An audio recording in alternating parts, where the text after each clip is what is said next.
സമ്പത്ത്, വീര്യം, യശസ്സ്, ജ്ഞാനം, സൗന്ദര്യം, വൈരാഗ്യം എന്നിങ്ങനെ 6 സമ്പത്തുക്കളും സദാ നിറഞ്ഞവനാണ് പരമ്പൊരുളായ ഭഗവാൻ.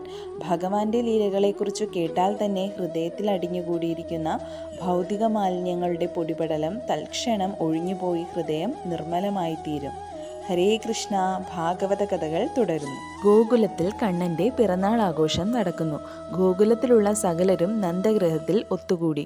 ക്ഷണിച്ചു വന്ന പണ്ഡിതരായ ബ്രാഹ്മണർ കൃഷ്ണൻ്റെ സൗഭാഗ്യത്തിനായി വേദമന്ത്രങ്ങൾ ഉരുവിട്ടുകൊണ്ടിരുന്നു. യശോദാ മാതാവ് കുഞ്ഞു കൃഷ്ണനെ കുളിപ്പിച്ച് സുന്ദരമായി അണിയിച്ചൊരുക്കുന്നു. യശോദ കുഞ്ഞി കണ്ണനെയും എടുത്ത് ബ്രാഹ്മണരുടെ മുമ്പിൽ മന്ത്രം ചൊല്ലുന്നത് കേൾക്കാനായി വന്നിരുന്നു. വേദമന്ത്രങ്ങൾ കേൾക്കുന്നതിനിടയിൽ മടിയിലിരുന്ന കണ്ണൻ ഉറക്കം തൂങ്ങുന്നതായി മനസ്സിലാക്കിയ യശോദ കണ്ണനെ പട്ടുമെത്തയിൽ കൊണ്ടു കിടത്തി. അമ്മ തന്നെ തനിച്ചാക്കി പോയതിൽ പരിഭവിച്ച് കുഞ്ഞിക്കണ്ണൻ കരയുന്നു.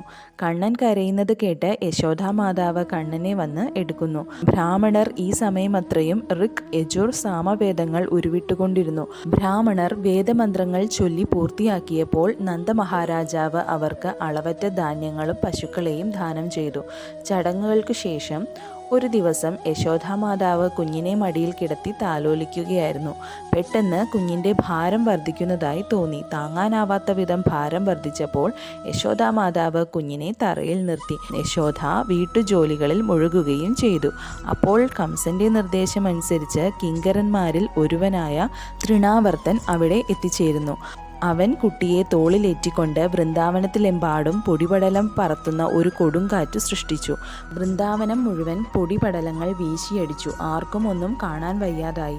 ഈ മഹാവിപത്തിൽ കാറ്റ് തൻ്റെ കുഞ്ഞിനെ തട്ടിയെടുത്തതറിഞ്ഞ് യശോദാമാതാവ് തല ചുറ്റി വീഴുന്നു. ഗോപീജനങ്ങൾ ഒന്നടങ്കം ഓടിയെത്തി കുട്ടിയെ അന്വേഷിക്കുവാൻ തുടങ്ങി. പക്ഷേ അവർക്ക് കുട്ടിയെ കണ്ടുപിടിക്കാൻ കഴിഞ്ഞില്ല. ശിശുവായ കൃഷ്ണനെ തോളിലെടുത്തുകൊണ്ട് തൃണാവർത്തൻ ആകാശത്തിൽ ഉയർന്നു പൊങ്ങി.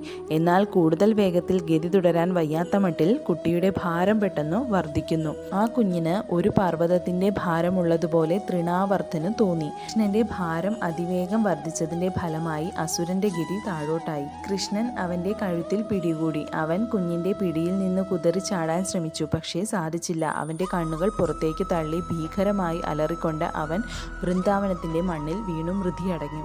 കൊല്ലപ്പെട്ട അസുരന്റെ ശരീരത്തിൽ ഉല്ലാസത്തോടെ കളിച്ചുകൊണ്ടിരിക്കുന്ന കുഞ്ഞിക്കണ്ണനെ കണ്ടപ്പോൾ ഗോപികമാർ അതീവ വാത്സല്യത്തോടെ ഓടിവന്ന് അവനെ എടുത്ത് യശോദാമാതാവിനെ ഏൽപ്പിച്ചു. പ്രിയപ്പെട്ട കൃഷ്ണനെ തിരിച്ചു കിട്ടിയപ്പോൾ വൃന്ദാവനത്തിലെ ജനങ്ങൾ അത്യധികം സന്തോഷിച്ചു.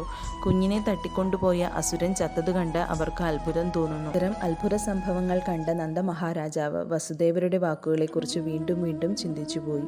കഥ തുടരും. ഹരേ കൃഷ്ണ. രാധേ രാധേ.